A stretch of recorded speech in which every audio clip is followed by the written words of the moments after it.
اور جب خدا کے بندے محمد صلی اللہ علیہ وآلہ وسلم اس کی عبادت کو کھڑے ہوئے تو کافر ان کے گرد ہجوم کر لینے کو تھے۔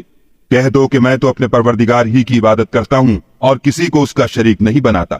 یہ بھی کہہ دو کہ میں تمہارے حق میں نقصان اور نفع کا کچھ اختیار نہیں رکھتا۔ یہ بھی کہہ دو کہ خدا کے عذاب سے مجھے کوئی پناہ نہیں دے سکتا اور میں اس کے سوا کہیں جائے پناہ نہیں دیکھتا۔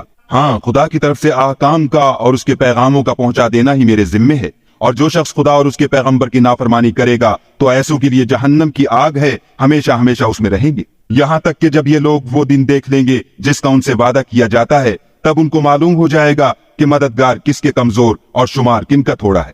کہہ دو کہ جس دن کا تم سے وعدہ کیا جاتا ہے میں نہیں جانتا کہ وہ ان قریب آنے والا ہے یا میرے پروردگار نے اس کی مدت دراز کر دی ہے۔